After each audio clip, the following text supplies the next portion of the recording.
Okay guys, let's start by checking out the T-Rax 5 mastering suite. Remember, this is standalone for Windows or Mac computers, and here she is. This is available in different versions. See the first video in this playlist for details about the different versions and what they cost and everything like that. Okay. So here's the mastering suite, T-Rax 5, the latest iteration of T-Rax, and this is how it's laid out by default. The graphics are really beautiful. You can make it any size you like, and the graphics do not degrade. And this works on big 4K monitors as well. You can make it full screen if you like. More on that in a moment. Okay, so there's the default layout, and the way it works is in the top center you get the processing effect that you're tweaking. Below that, by default, we see the mastering chain that the music clips are going to pass through to be mastered. On the right, at the top, we've got a very good metering section. And below that we have our available plugins, which can be shown as dynamics only, equalizers only, reverb delays only, and other. Right. And then over on the left, here's the clip list. This is where you load in all your clips. You can do that by clicking the plus, choosing your clips, open, or you can drag and drop them into here. It takes different types of files, WAV, AIFF, and MP3. I don't know if it takes any others, but I know it takes those. It might take AAC as well. And above that are the presets. Global presets and module presets, right? Now let's load some clips in. As I said, you can do it with the plus icon there, and choose and open, but I can also drag and drop, so I'll just drag a bunch of clips in here. Okay, there's some clips, and once you've got some audio clips in, let's choose one, and then you can switch to waveform view for the bottom panel. In waveform view, you can trim the start, you can trim the end, you can add a fade out any length you like, you can add a fade in any length you like, and you've got 3 different curves for the fade in and fade out. Right, you can also put a cycle range around any part, adjust the end position, start position, and move that cycle range around, and then it'll go around that in loop mode. Right, that's your waveform view. The way I like to have it is like this. Bring the meter across and the waveform view down a bit, and then eventually, there it is, like that. So with it set like this, nice decent size like that, I've got a good waveform view here. I can see my chain, and I've got the metering nice and decent, and I can still see the selective processing effect to tweak it really easily.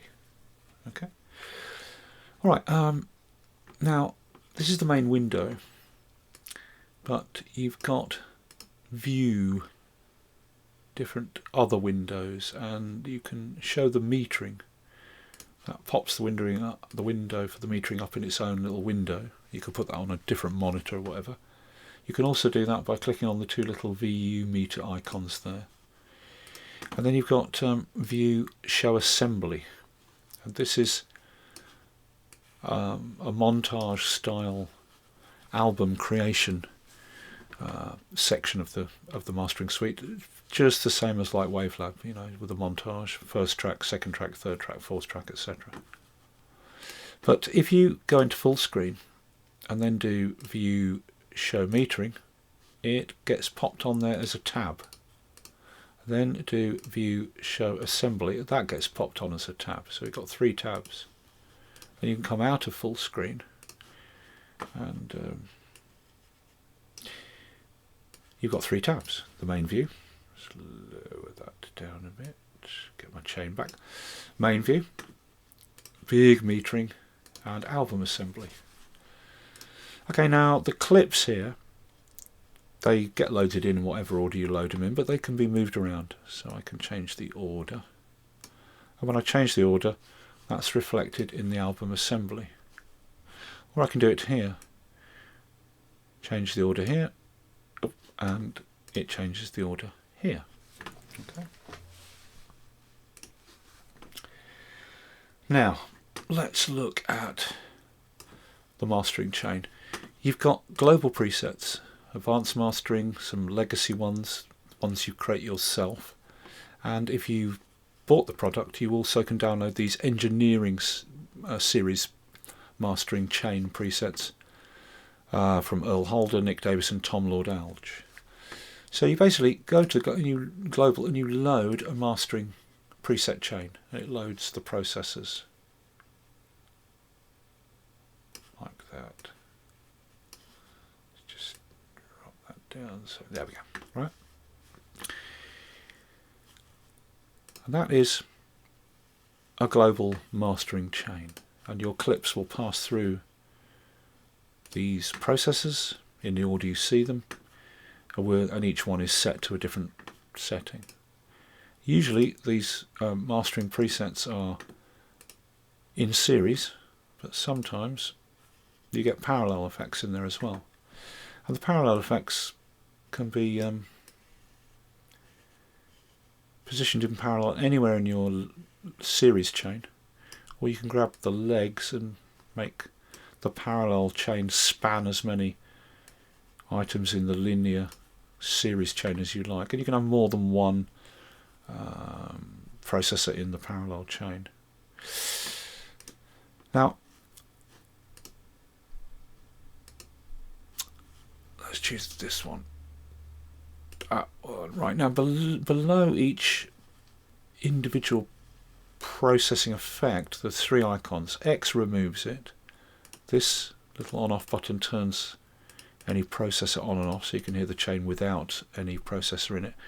And in the middle is a little menu icon. Click that and it takes you to the modules presets, straight to the presets for the particular plugin. Here's the Dyna-Mu presets.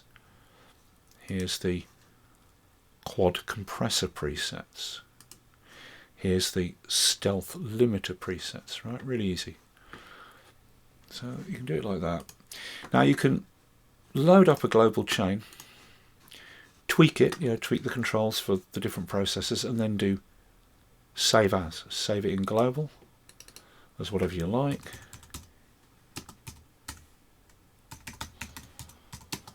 Like that. And bam, save it. And it's there as one of your own presets, right? Individual processors, if you tweak a particular processor, like if I tweaked this De-Esser compressor, this is a model of a Manley, say I've tweaked that, and I can go to the menu for the library preset menu for that processor. I've now tweaked it, I'm in the library in its set of presets there, and I do save as, and I'm saving a Dyna-Mu preset. Call it anything I like, it gets saved in the Dyna-Mus there. So you can save presets for individual processors or entire processing global chains, right? Now the other way of doing it, if we go to the default, that's just this single processor called the T-Rax 1. It's a great processor. Often this is all you need. Get rid of it. We can also build our chain by dragging and dropping. All right, so I could build my own chain. Start with a Dyna-Mu, say, bam, like that, and then after that I'll go, let's say, with the Master EQ. I can't remember. This is an emulation of a famous mastering EQ made by some Scandinavian company. I can't remember which one it is. So I've got my Dyna-Mu, Master EQ, and then let's say, I don't know, I'm going to go for a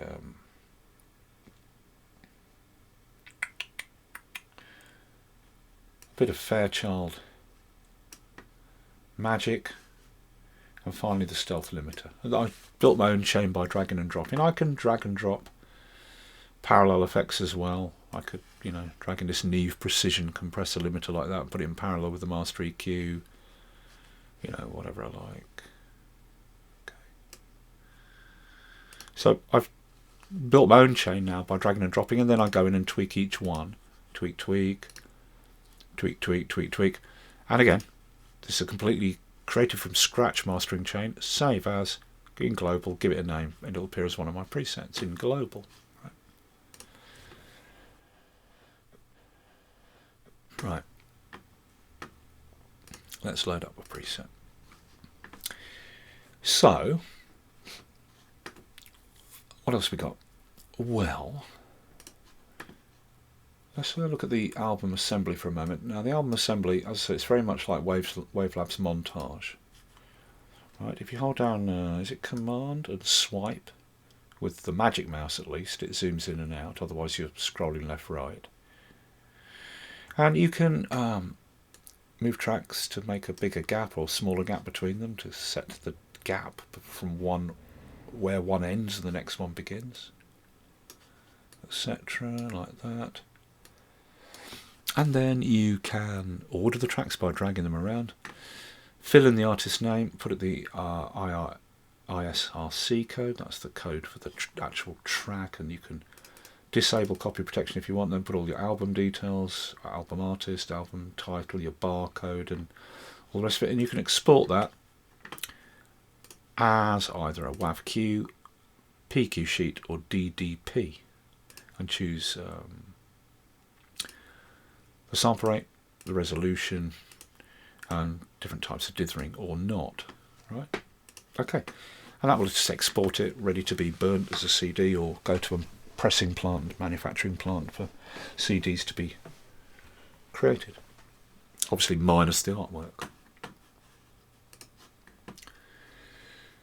Now let's look at this this big metering section here next, because this is really very comprehensive, and the beauty, you can have it, you know, on a tab or standalone. And this meter also is one of the plugins, so it will appear in Logic, Cubase, Pro Tools, whatever. You can put it over your master channel and use it. And it's extremely comprehensive. Now, the thing is, when you're mastering, it's not just about, you know, compression and EQ and making the track hotter or sweeter or whatever. It's also about making sure the levels are correct for whatever you're exporting that file for. CD mastering, online streaming delivery, television broadcast, things like that.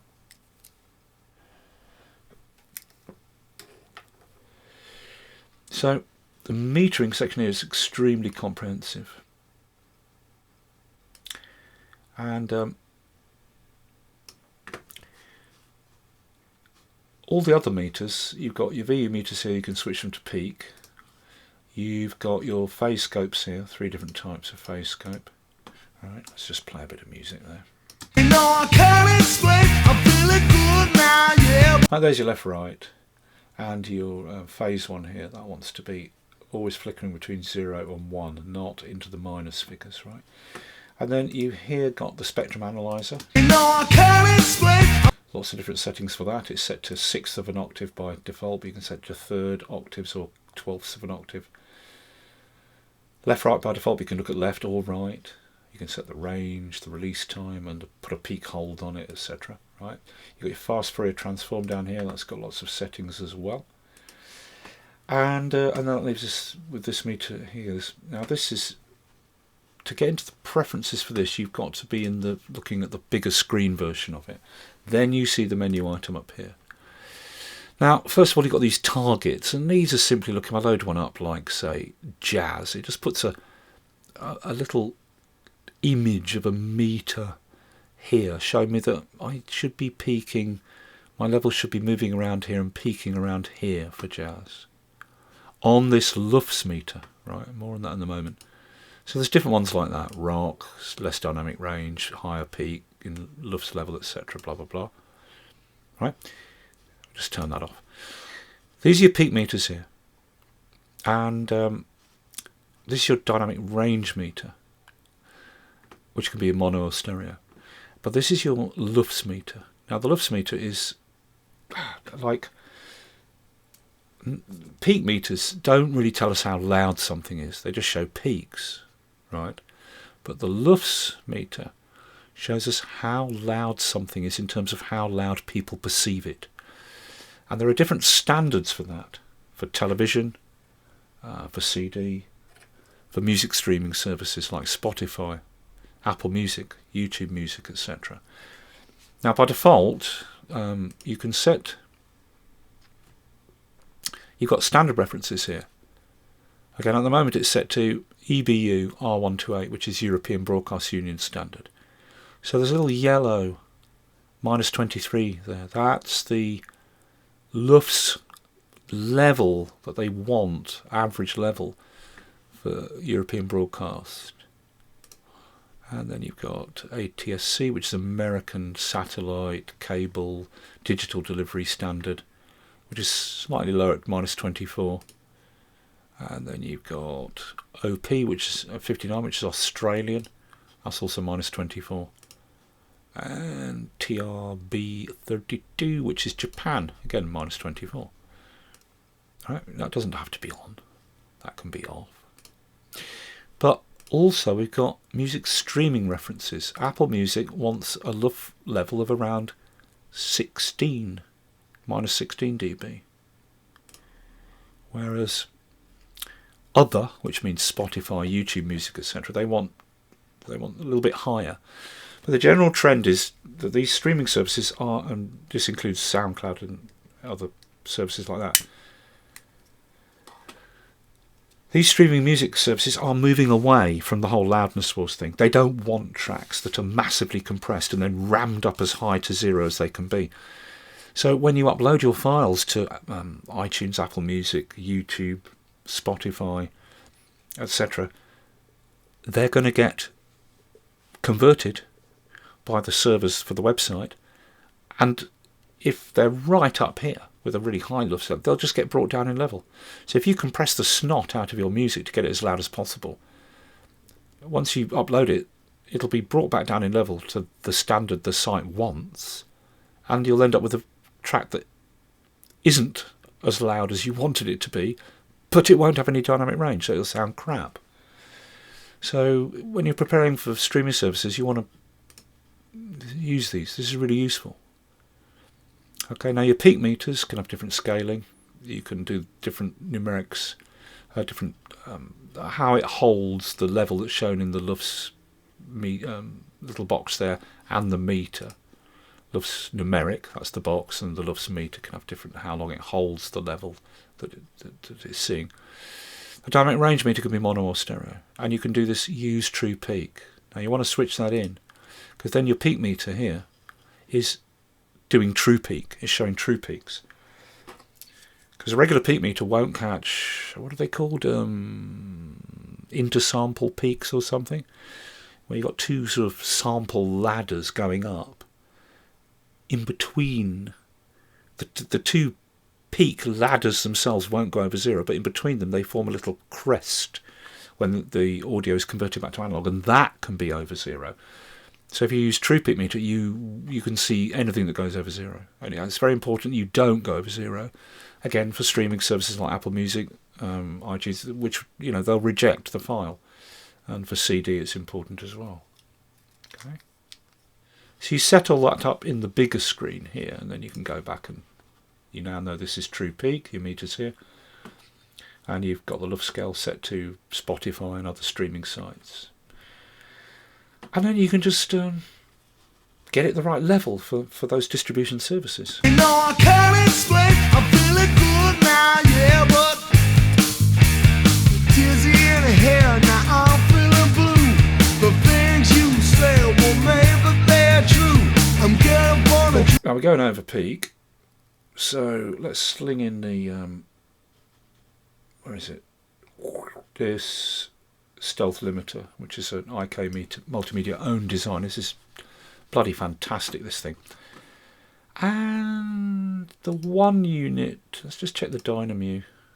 Let's knock it back a little bit. I can't explain, I'm feeling good now, yeah, but dizzy in the hair, now I'm feeling blue. A little bit less coming out of the 1 unit here. I know I can't explain, I feel it good. I'm instantly getting more dynamic range on the meter there, look. You know I can't, Get about 8-9 dB of dynamic range. you know I can't explain, I feel it good now, yeah, but dizzy in the hair, now I'm feeling blue. But my LUFS level, LUFS level is too high, so I'm going to the, I could either drop the one output more, or drop the Dyna-Mu output more, whatever I like, or go to the stealth limiter and just roll the output off on that. You know I can't explain, I feel it good now, yeah, but you know I can't explain, you know I can't explain, I feel it good now, yeah, but A little bit less. you know I can't explain, I'm looking at the level here, the LUFS level. you know I can't explain, I feel it good now, yeah, but Right, well under zero. Peaks are going up about -4. I get a nice LUFS level around 14. And plenty of dynamic range. Look at the dynamic range meter, and the figure's going to be shown here. You won't see it on the video, it's too small, but you know I can't explain, I feel it good now, yeah, but dizzy. getting a good 9 or 10 dB of dynamic range. Nice. Now if I export that, that'll comply with Spotify just fine. When they convert the file on their site, they won't make it quieter, and it'll retain its feel and everything as it is, right? You know I can't explain, I feel it good now, yeah, but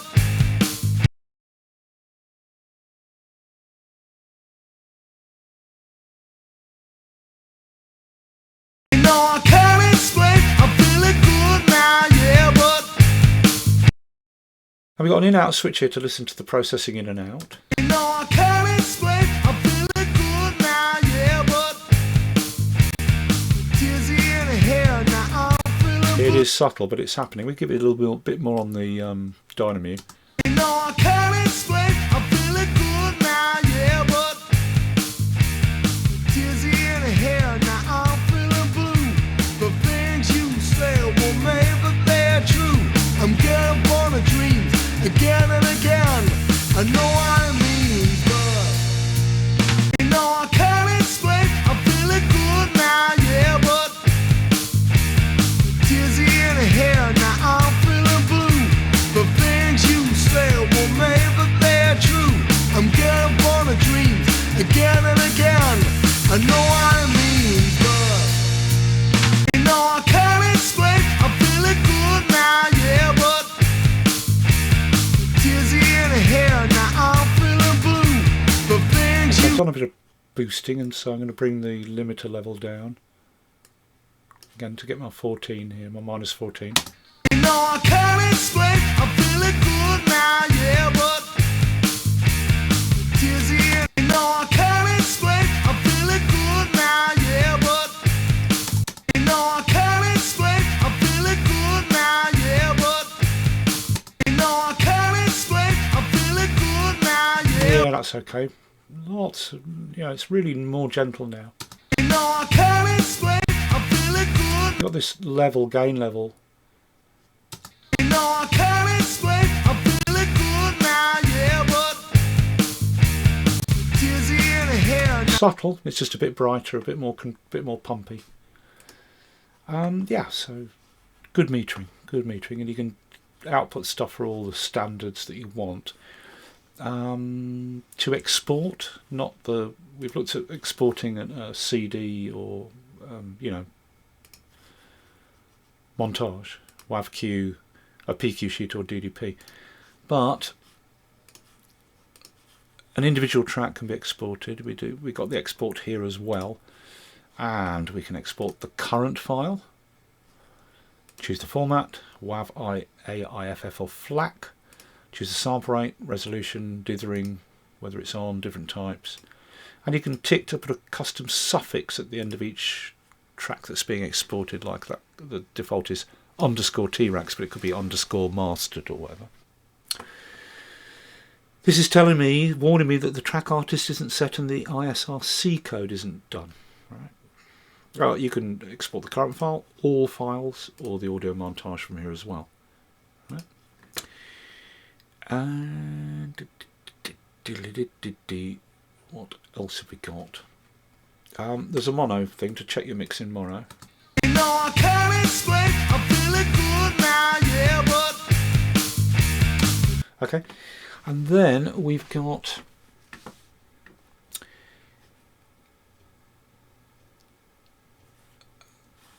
I'll show you a couple of neat things, and all the IK multimedia plugins have this on the wrapper as well. If you look along the top bar here, there's this section here with 4 banks and a copy chain 2, and you've also got an undo and redo button here. So if I went in and say well, I'm going to tweak this Dyna-Mu. I'm going to change the threshold, make the attack faster and drop off the release a bit. And I go, oh, listen, don't like that. Right, undo, undo, undo.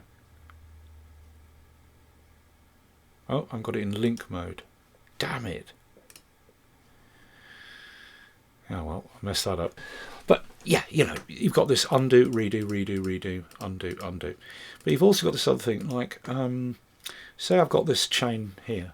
Let's just reload it. I've got this chain. I'll put the stealth limiter in again.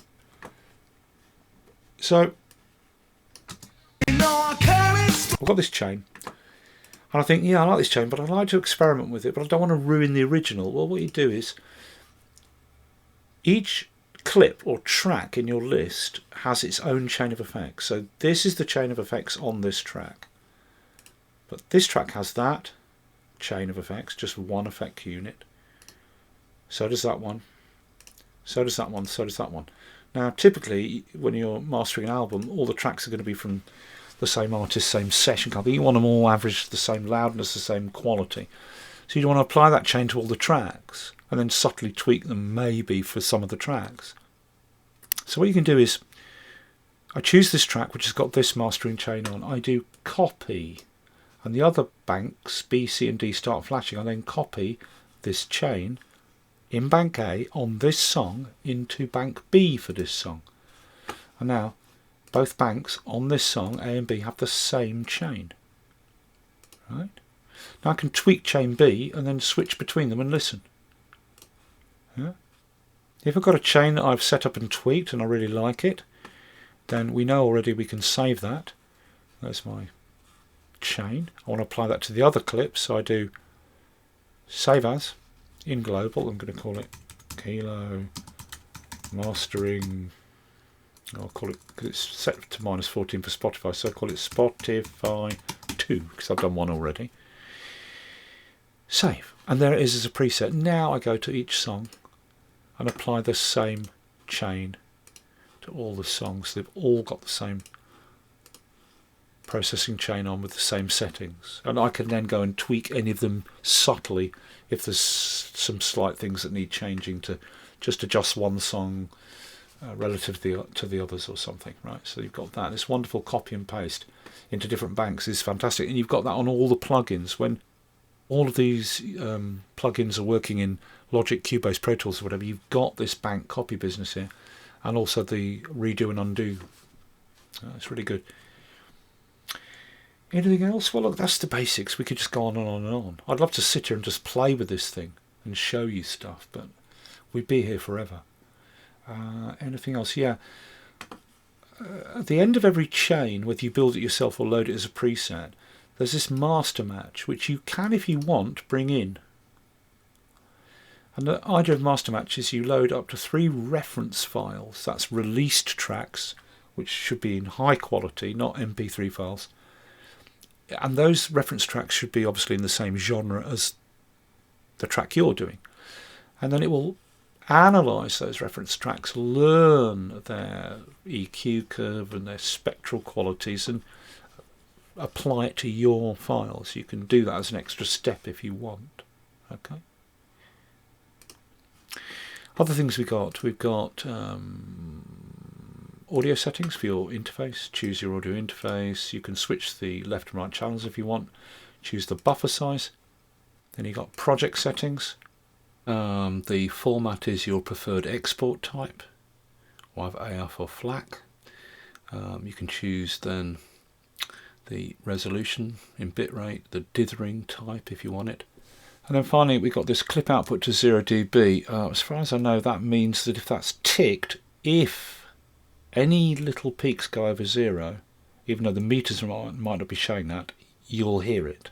The other option is to switch on digital delivery mastering.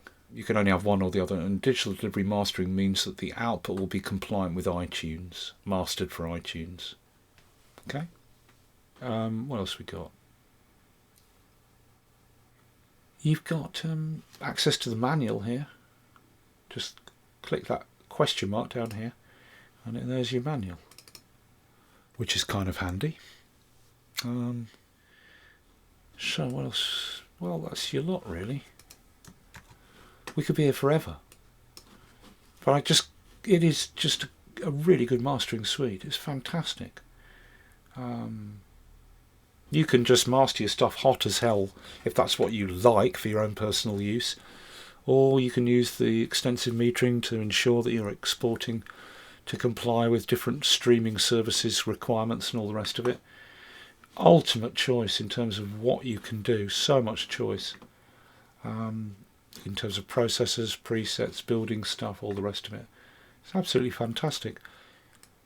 So that's the T-Rex 5 mastering suite. It's brilliant, absolutely brilliant. And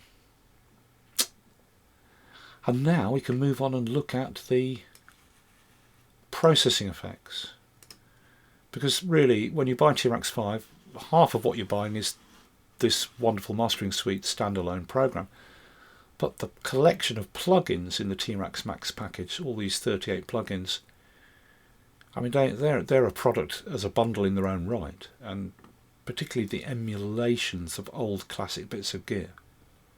Right. So that's the mastering suite, T-Rex 5. Let's move on now and look at the plugins a little bit more, using them in a sequencer rather than in T-Rex. Yeah? I'll see you for that one next.